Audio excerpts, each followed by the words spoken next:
अशोक चौधरी चुनाव लड़े हैं, सम्राट चौधरी चुनाव लड़े हैं। भाई ये चुनाव लड़ने वाले लोग नहीं हैं, ये सब नॉमिनेशन से आते हैं। अशोक चौधरी के नाम पर जो संपत्ति की बात कही गई है, हम लोग उस बात पर कायम हैं। 200 करोड़ की संपत्ति इन्होंने अर्जित की है। इन्होंने कैमरे पर आप लोगों को कहा कि 1 कट्ठा भी जमीन हो जाएगा तो मैं जनसुराज की गुलामी करूंगा।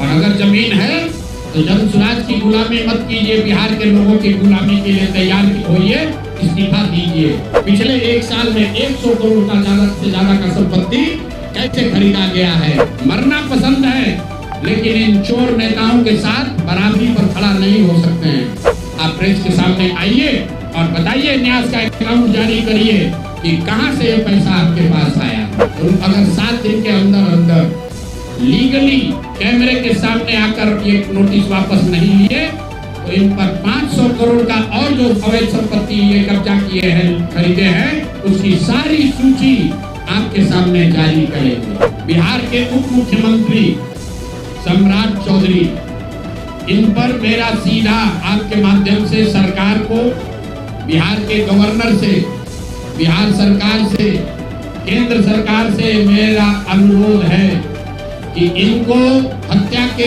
आरोप में, ये हत्या के अभियुक्त हैं, इनको तुरंत पद से बर्खास्त करके गिरफ्तार किया जाए। जो पिछले 3-4 प्रेस वार्ताओं में हम लोगों ने बात कही है, उसके बाद कुछ साथियों ने ये सवाल उठाया, बीजेपी के कुछ छोटे भैया लोगों ने प्रेस वार्ता की कि प्रशांत किशोर के पास पैसा कहां से आता है।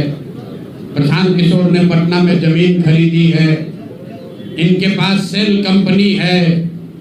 और आप लोग भी ये सवाल कभी कभी पूछते रहे हैं कि जनसुराज के पास पैसा कहां से आता है। तो मैं आज किसी दूसरे पर बात करूं उससे पहले जरूरी हो गया है कि आप ये जानिए कि प्रशांत किशोर के पास पैसा कहां से आता है, उस पैसे को देने वाले लोग कौन हैं, उसका स्रोत क्या है, और उसको खर्च कैसे किया जाता है। क्योंकि सावन के अंधे को सब हरियाली ही दिखती है, बिहार के चोर नेताओं को सब चोर ही दिखता है। तो मैं आज कोई भी खुलासा करने से पहले अपने लिए, अपने जनसुराज में जुड़े हुए साथियों के लिए और बिहार की जनता के लिए बात बताना चाहता हूं कि अभी आपको आंकड़े जारी कर रहा हूं, उसको नोट कीजिए ताकि बिहार की एक एक जनता जाने कि जनसुराज का पैसा कहां से आया है, किस माध्यम से आया है और वो कहां खर्च हो रहा है। मैं ऐसा इसलिए कह रहा हूं कि कोई कल उंगली न उठाए कि प्रशांत किशोर भी दूसरे पर इल्जाम लगा रहे हैं, दूसरे लोग भी प्रशांत किशोर पर इल्जाम लगा रहे हैं। तो हमारी ये नैतिक जिम्मेवारी है कि मैं आपको स्पष्टता से वो फिगर बताऊं। अभी तक मैं आप में से कई लोगों को याद है, मैं ये कहता हूं कि पैसा सरस्वती से आता है, उन लोगों के माध्यम से आता है जिनको हमने मदद की, वो लोग पैसा देते हैं। क्योंकि बिहार में नई व्यवस्था बनाने के लिए किसी बालू माफिया, शराब माफिया, भ्रष्ट लोगों की मदद न लेनी पड़े, गरीब से गरीब व्यक्ति को भी अगर बिहार सुधारने के लिए जज्बा है, ताकत है, उसको चुनाव लड़ाया जा सके, इसके लिए जनसुराज के पास साधन होना चाहिए। उसके लिए हम लोगों ने लोगों से पैसा मांगना शुरू किया है, लेकिन हमने ये तय किया जब ये अभियान शुरू किया कि बिहार के लोग पैसा दें या न दें, मैं अपने जीवन का जो कुछ भी है सब कुछ लगाऊंगा बिहार की इस व्यवस्था को सुधारने के लिए। और ये सिर्फ शब्द नहीं है जो मैं कर रहा हूं, ये आप देख रहे हैं। मैंने सिर्फ इसलिए नहीं आंकड़े अभी तक जारी किए थे कि सनातन धर्म में, हम लोग के धर्म में कहा जाता है कि दान करने वाले पैसे की चर्चा नहीं करनी चाहिए। लेकिन यहाँ के छुटभैये नेता, इन्होंने जब बात उठाई है तो मैं आंकड़ा जारी कर रहा हूँ, आप लोग नोट कर लीजिए। पिछले 3 वर्ष में प्रशांत किशोर को पैसा कहां से आया है। हमको पैसा 2 जगह से मिलता है। एक, जिसको हम लोग सलाह देते हैं, जिसको आप राजनीतिक कंसल्टिंग कह लीजिए, या जो भी आदमी हमसे सलाह मांगता है। हमने जीवन में कभी किसी से फीस नहीं लिया, लेकिन जब बिहार का अभियान शुरू किए तो ये तय किया कि अब हम फीस लेंगे क्योंकि हमको समाज के लिए पैसा चाहिए। तो 2021-22 से जिसने भी प्रशांत किशोर से मदद ली है, जिसने भी हमसे सलाह लिया है, वो चाहे कंपनी हो या पॉलिटिकल पार्टी, पहली बार अपने जीवन में मैंने ये भी किया है कि अगर कंपनी को भी, किसी बड़े बिजनेस हाउस को भी मेरे से सलाह चाहिए, उसका मैं फीस लेता हूँ। और टोटल जो फीस लिया गया पिछले 3 बरस में मेरे व्यक्तिगत अकाउंट में या मेरे से जुड़े हुए संस्थाओं में 241 करोड़ बिहार के नोट, सुन लो, कर तुम चोरी करते हो, प्रशांत किशोर ने 241 करोड़ रुपया फीस के तौर पर मैंने पिछले 3 साल में जमा किया है।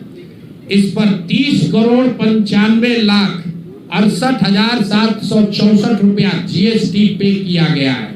ध्यान रखिए कि जो पैसा हम लोग सलाह देते हैं उस पर जो फीस मिलती है उस पर 18% भारत सरकार को जीएसटी देते हैं। तो 241 करोड़ रुपया हमने फीस के तौर पर लिया 3 बरस में, और उस पर 30 करोड़ 95 लाख रुपया हमने जीएसटी भरा।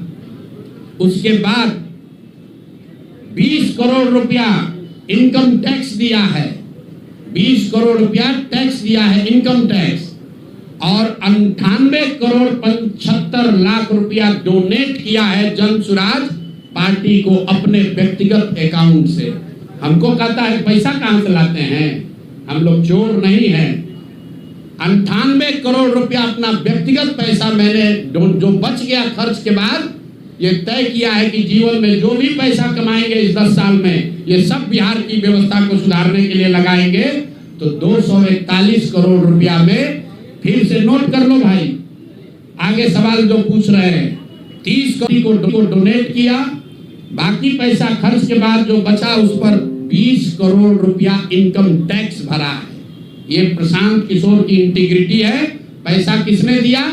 जिसको हमने सलाह दिया है। जिसको सलाह दिया तो स्रोत भी बता रहे हैं पैसा क्यों मिला। जिसको सलाह देते हैं उससे पैसा लेते हैं। गांव-गांव में कहा है सैकड़ों करोड़ रुपया लेते हैं, लेकिन चोरी नहीं करते हैं, सरस्वती का खाते हैं। सलाह देते हैं, जो पैसा मिला चेक से मिला उस पर 18% जीएसटी भरा, जो पैसा जन सुराज की व्यवस्था को चलाने में खर्च हुआ उस खर्च के बाद जो बच गया वो भी 98 करोड़ रुपया पार्टी को डोनेट कर दिया चेक से। 98 करोड़ 75 लाख रुपया इनकम टैक्स भरा, 30 करोड़ रुपया। और आगे से ये जितने आप लोग पत्रकार हैं, मेरा आपसे आग्रह है, हमको नेता मत कहिए। हम मंच पर जो कहते हैं वो करते हैं। हम नेता नहीं हैं, बिहार से पैसा कमाने नहीं आए हैं। अपना खून पसीना का कमाई का पैसा लगा रहे हैं, इसलिए लगा रहे हैं कि बिहार में गरीब से गरीब आदमी भी अगर सुधार के लिए कुछ करना चाहता है तो उसको पैसे के वजह से पीछे न हटना पड़े। और आपके सामने बिहार के लोगों को बता रहे हैं, अगले 10 बरस तक जब तक बिहार की व्यवस्था नहीं सुधरेगी, अपना शरीर बेच के भी पैसा लाना होगा तो भी पैसा लाएंगे, लेकिन बिहार में चोरी की राजनीति को खत्म करके ही दम लेंगे। ये आप ध्यान रखिए। और किसी भी अपने हमारे जो जन सुराज के साथी हैं उनको डरने की जरूरत नहीं है। 1-1 रुपया प्रशांत किशोर का अकाउंटेड है। केंद्र सरकार को जीएसटी भरा है, इनकम टैक्स भरा है, और जब आप इनकम टैक्स भरते हैं तो ये भी पूछा जाता है कि पैसा आया कहां से है। किसी ने कहा अभी एक प्रेस कॉन्फ्रेंस में, एक मैं खाली आपको उदाहरण देता हूं, नवयुगा कंस्ट्रक्शन के नाम पर किसी ने कहा पैसा दिया है। बिल्कुल दिया है, 11 करोड़ रुपया लिए है। 11 करोड़ रुपया 2 घंटा सलाह के लिए लिए। उनको एक प्रोडक्ट लॉन्च करना है, वो लॉन्च करने के लिए हमसे सलाह चाहिए, तो 11 करोड़ रुपया हमने कहा पार्टी को डोनेट करो, तब 2 घंटा का सलाह देंगे। ये बिहार के लड़के की ताकत है, ये सरस्वती की ताकत है। हम लोग चोरी नहीं करते, नवयुगा से घूस नहीं लेते हैं, अपना यहाँ मेहनत करते हैं, उसका फीस लेते हैं, और जो भी पैसा मिलता है अपना खर्च काट के जो बच जाता है वो पार्टी में डोनेट करते हैं। और हमने अपने साथियों से भी कहा है कि बिहार में जाकर लोगों से पैसा मांगने से पहले आप अपना जितना डोनेट कर सकते हैं वो कीजिए। और मैं लोगों को कहूं, उससे पहले हमने अपने आप पर ये जिम्मेवारी ली है कि जो भी 10 साल में पैसा कमाएंगे ये सारा पैसा बिहार को बनाने सुधारने के लिए डोनेट करेंगे। और ये 98 करोड़ रुपया इस साल में डोनेट किया है मैंने। 98 करोड़ 50 लाख रुपया हमारे अकाउंट से सीधे जन सुराज को मैंने डोनेट किया है। जिसको देखना है देख लीजिए। और फिर से दावा कर रहे हैं, अगर इसमें कोई कमी गलती एक पैसा का निकल जाए तो केंद्र सरकार जांच करा ले, ईडी सीबीआई इनकम टैक्स लगा ले, एक पैसे का ऊपर नीचे होगा नहीं। और ये बात अब यहाँ से खत्म होनी चाहिए।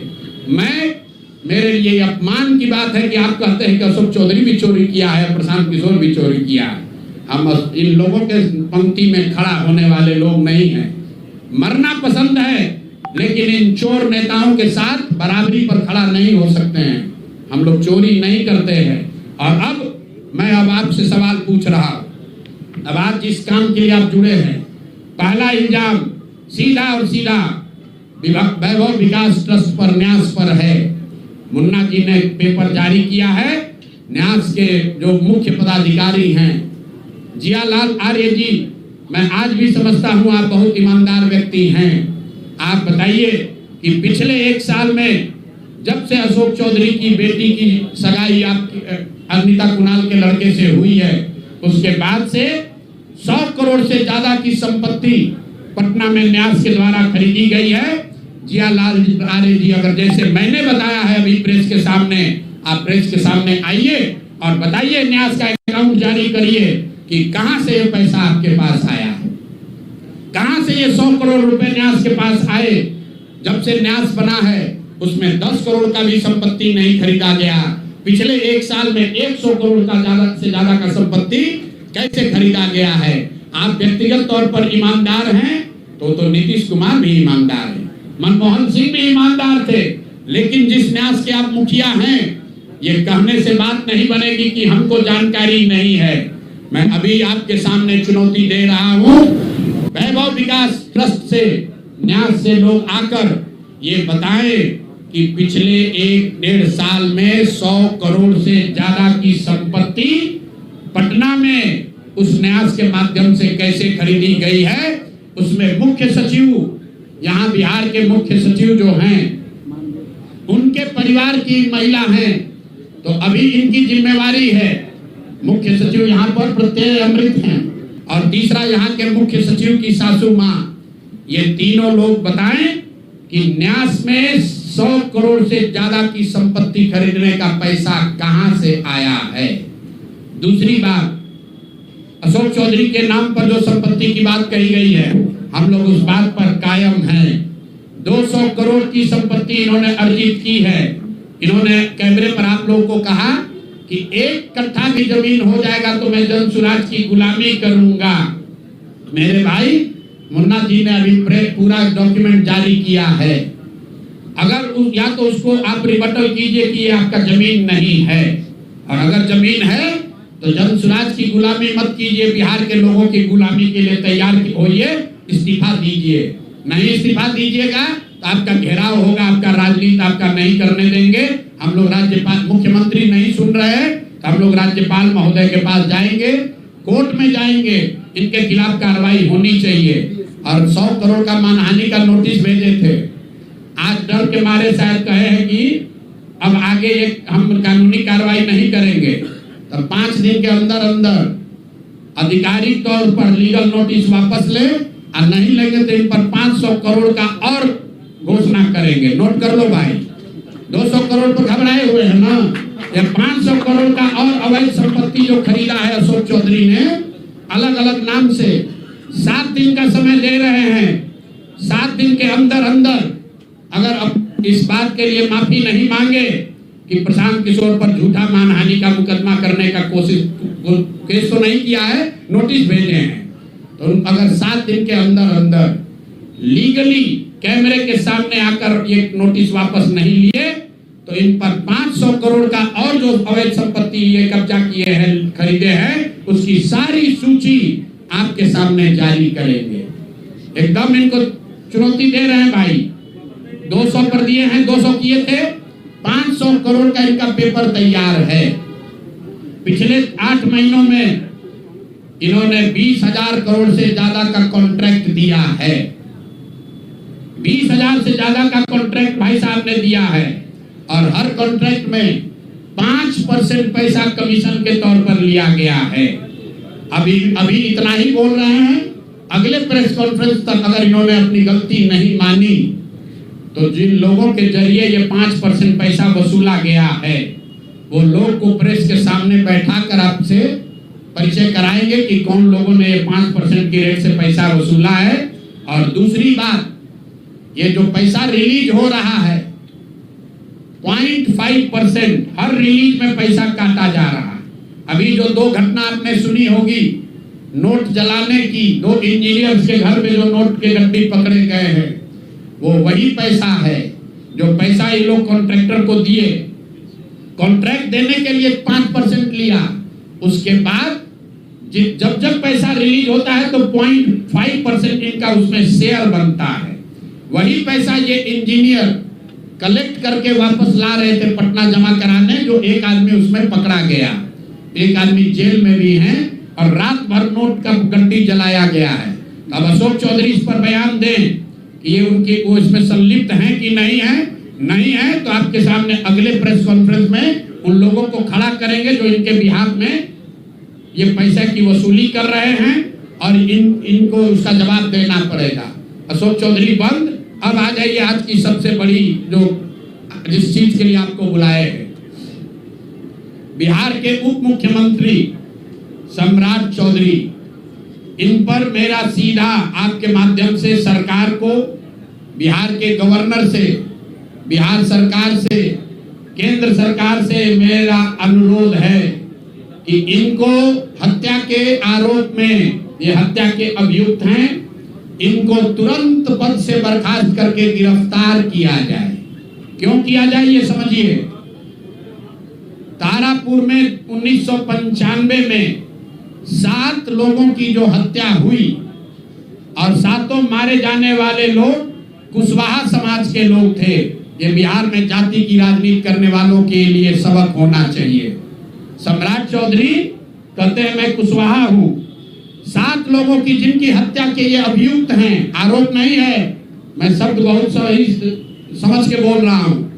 7 लोगों की हत्या के अभियुक्त राकेश कुमार उर्फ सम्राट कुमार मौर्य उर्फ Samrat Choudhary, Tarapur case number 44/1995, note कर लीजिए। 44/1995 में 7 लोगों की हत्या हुई, उसमें ये अभियुक्त हुए और जो केस है चीफ जुडिशियल मजिस्ट्रेट को 24/4/1995 को इन लोगों ने डॉक्यूमेंट सबमिट किया। बिहार विद्यालय परीक्षा समिति का एक एडमिट कार्ड सबमिट किया जिसमें बताया गया कि KNVMH सम्राट, ये स्कूल का नाम है,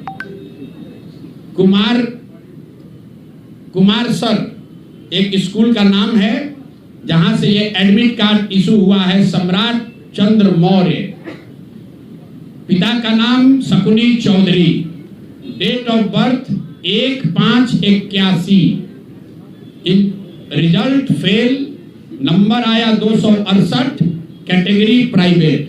ये सुप्रीम कोर्ट का डॉक्यूमेंट है जो सम्राट चौधरी ने जमा किया है, जिसमें ये बताया है इनका डेट ऑफ बर्थ 81 है, उसके हिसाब से 95 में चीफ जुडिशियल मजिस्ट्रेट ने नाबालिग होने के नाम पर इनको वहां से राहत दी।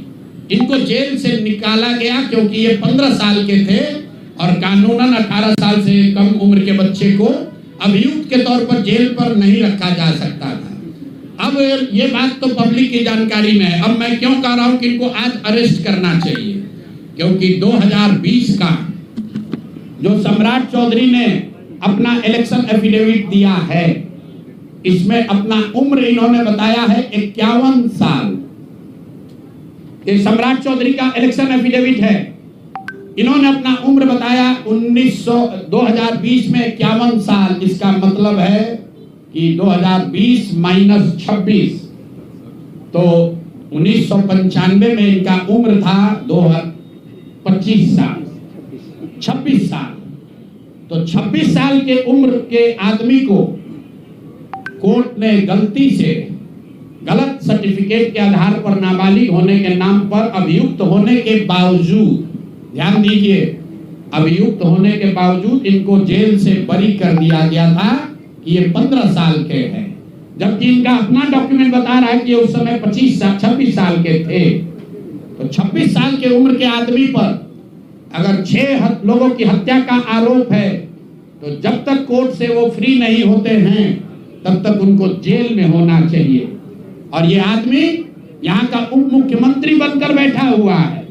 तो मैं यहाँ के मुख्यमंत्री से और बिहार के माननीय राज्यपाल से ये अनुरोध कर रहा हूँ कि हत्या का आरोपी, हत्या का अभियुक्त सम्राट चौधरी, राकेश कुमार उर्फ सम्राट चौधरी उर्फ सम्राट कुमार मौर्य आज संवैधानिक पद पर बैठे हुए हैं। ये देश के संविधान का, देश के विधि विधान का इससे बड़ा अपमान नहीं हो सकता है कि जिस व्यक्ति को जेल में होना चाहिए वो आदमी यहाँ का उप मुख्यमंत्री बना हुआ है।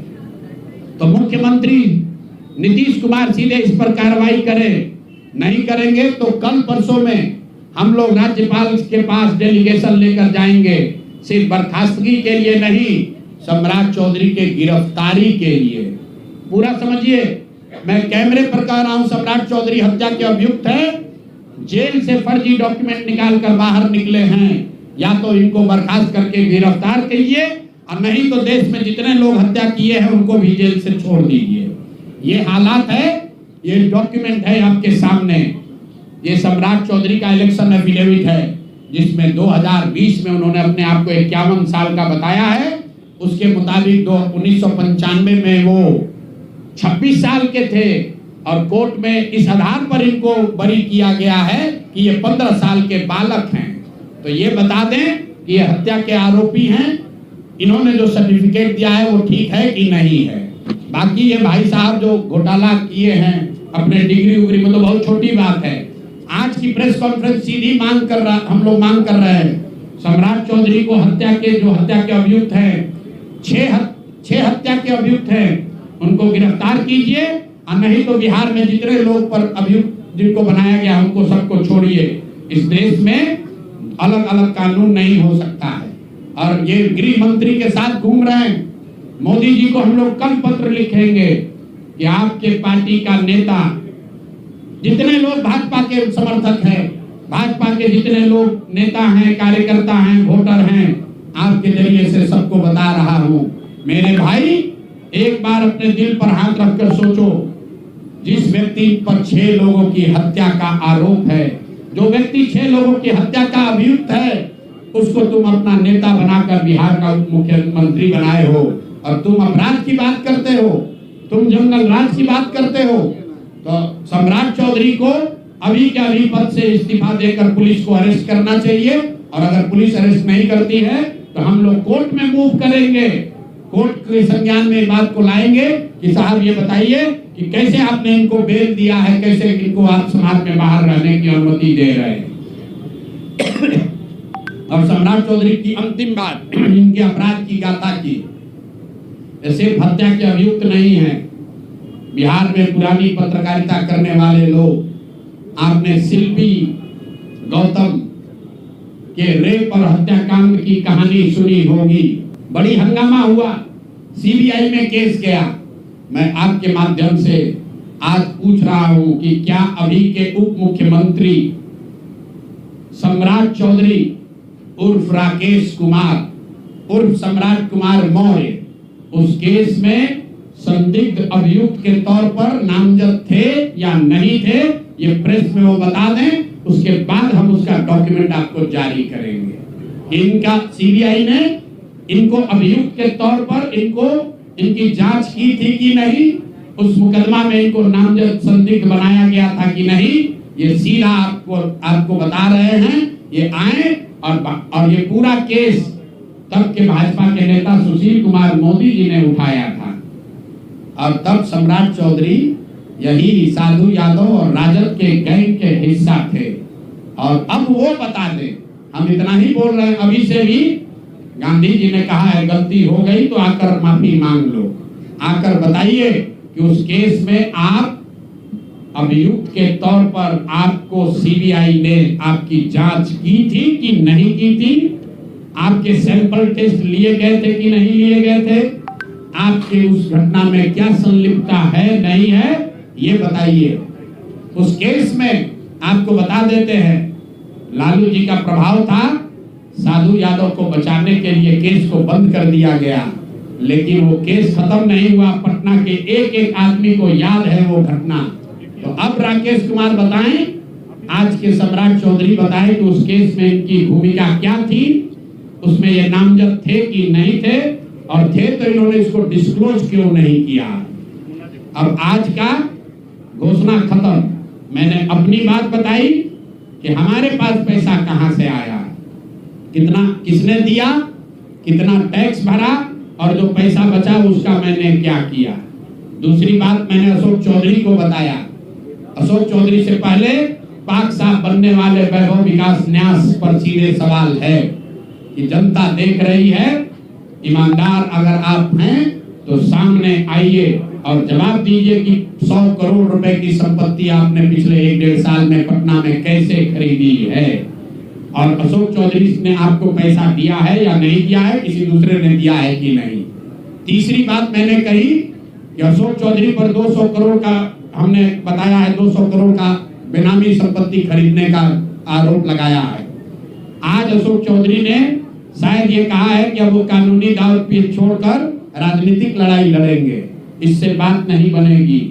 कानून का मदद लेकर जनता के आंख में धूल झोंकने का जो कोशिश किए हो अशोक चौधरी, या तो मानहानि का नोटिस आधिकारिक तौर पर वापस लीजिए, नहीं तो 7 दिन के अंदर आप पर 500 करोड़ की जो और बेनामी संपत्ति का कागज मेरे पास है उसको भी बिहार की जनता के सामने जारी करेंगे।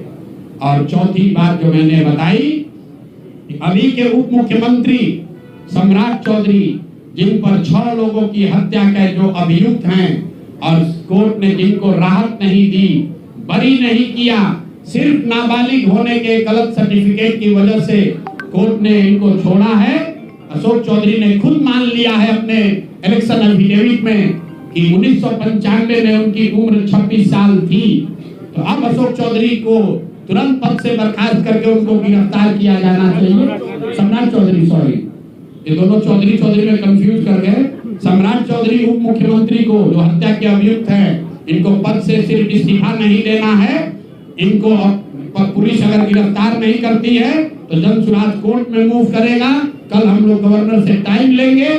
और अंतिम बात जो मैंने कहा कि अगर इससे भी बात नहीं बनती है, इनका आपराधिक चरित्र खुलकर नहीं आपको दिखता है, तो शिल्पी गौतम हत्याकांड में अपनी भूमिका पर आकर प्रेस में बता दें कि ये उसमें एक संदिग्ध अभियुक्त के तौर पर सीबीआई ने इनकी जांच करी थी कि नहीं करी थी।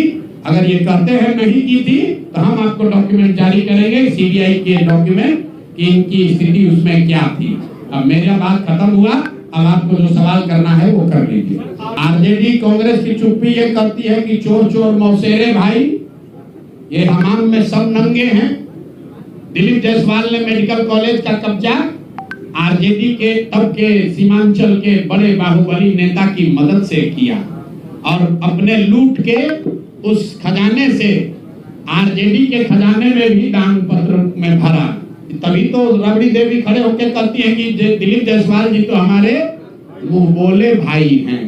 तो जितने लोग राजद को, लालटेन को वोट देते हैं, देख लो भाई, एक और कहते हैं कि हम भाजपा से लड़ रहे हैं और एक और भाजपा के नेताओं के साथ मिलकर सिखों का कॉलेज कब्जा किया है, उससे पैसा तहसील रहा है, उसके कॉलेज से अपने बच्चों का गलत मेडिकल का डिग्री दिलवा रहा है। कांग्रेस का कोई महत्व नहीं है।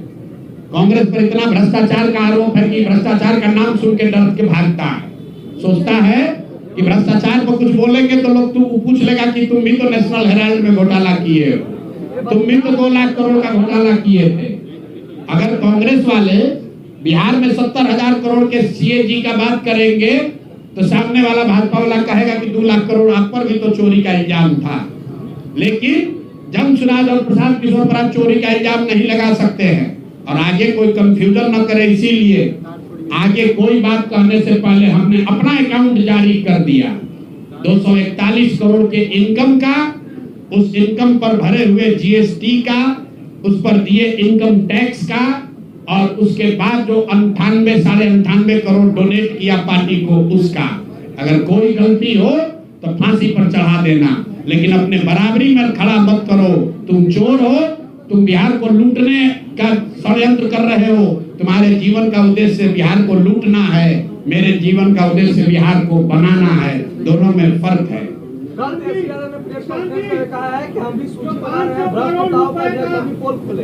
तेजस्वी यादव अगर सूची बनाएंगे तो सबसे पहले तो अपने दोनों मामा का नाम लिखना पड़ेगा, साधु यादव, सुभाष यादव।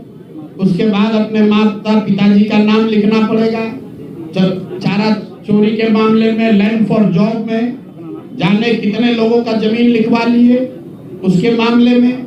उसके बाद तेजस्वी यादव का वो अपने उन जिला के राजद के बाहुबली नेताओं का नाम लिखना पड़ेगा जिन्होंने अपराध, अपहरण, जमीन रंगदारी, हत्या के आधार पर अपना साम्राज्य खड़ा किया है। तो पहले इनका नाम जारी करेंगे। वर्तमान सरकार की बात कर रहे हैं, ये सब सरकारी में तो है। अभी तेजस्वी यादव भी तो सरकार में थे 2 साल से पहले। सरकार और विपक्ष दोनों पर कानून, वो पैसा नहीं लेते हैं। उनका विधायक पैसा नहीं लेता है, सैलरी नहीं लेता है, उनके विधायक को घर नहीं मिला है। तेजस्वी यादव को जेल प्लस सिक्योरिटी मिली, उसका पैसा कौन भर रहा है? बिहार की जनता भर रही है। तेजस्वी यादव जिस घर में रहते हैं उसका किराया कौन देता है? बिहार की जनता देती है। राजद का, कांग्रेस का जो विधायक है उसका महीना का पैसा कौन देता है? बिहार की जनता देती है। बिहार की जनता से भत्ता ले रहे हो, सैलरी ले रहे हो, तो तुम चोरी करोगे तो तुम उसका जारी नहीं होगा। हम क्यों नहीं बोल रहे हैं राजद पर? क्योंकि ये तो जाने हुए चोर हैं। पूरा बिहार जानता है ये चोर है। इस चोर को चोर करने का क्या फायदा है? जो चोर है उसको बिहार की जनता ने सिर्फ जाना नहीं, सत्ता से उखाड़ कर फेंक दिया। 2005 के बाद सत्ता के इर्द गिर्द भी आने नहीं दिया। ये बिहार की जनता की समझदारी है। लेकिन उनको चोर बताकर जो लोग सत्ता में आए, जिन पर जनता ने भरोसा किया, वो कितने बड़े अपराधी हैं। उन पर भी हत्या, अपहरण, लूट का वही संगीन अपराध का इल्जाम है जो राजद के नेताओं पर था। इसीलिए तो प्रशांत किशोर और जनसुराज की जरूरत है। ये हमाम में सब नंगे हैं और बिहार की जनता देख रही है, पीछे हटने वाले नहीं हैं। चाहे कुछ भी परिणाम हो जाए, इनको जीना इनका हराम कर देंगे। जनता इनको, इनके नेता, इनकी पार्टी इनको बर्खास्त करेगी। अगर वो नहीं करेंगे तो जनता इनको बर्खास्त करेगी। अगर वो भी नहीं करेगा तो कोर्ट में जाएंगे। इनको लड़ाते लड़ाते जब तक इंसाफ नहीं होगा छोड़ेंगे नहीं। बीजेपी के अशोक चौधरी के प्रॉपर्टी की बात कर रहे हैं। अशोक चौधरी वो कह रहे हैं कि प्रशांत का जो बयान है वो कह रहे हैं कि अगर पार्टी जो पैसा आता है उसके लिए ना तो हम मॉल खरीदेंगे ना तो जमीन खरीदेंगे। लेकिन बीपीएससी अभ्यर्थी जिस समय प्रोटेस्ट कर रहे थे उस समय प्रशांत किशोर, तो भैया तुमको बताए, अभी सुने नहीं यार, प्रशांत किशोर की इनकम 241 करोड़ है डिक्लेयर्ड इनकम, जिस पर टैक्स भरते हैं 3 साल में। कितना? 241 करोड़। इतना पैसा हमारी अपनी आमदनी है, जिस पर जीएसटी भरा, जिस पर इनकम टैक्स भरा, और खर्च के बाद जो पैसा बच गया उसको बिहार के समाज के लिए दान में दे दिया। 98 करोड़ 50 लाख रुपया जाकर देख। और ये हम नहीं कह रहे हैं, भारत सरकार के इनकम टैक्स में फाइल है, जाकर चेक कर लीजिएगा और आपको भी दे देंगे, आप भी देख लीजिएगा। 500 करोड़ रुपए की प्रॉपर्टी का जो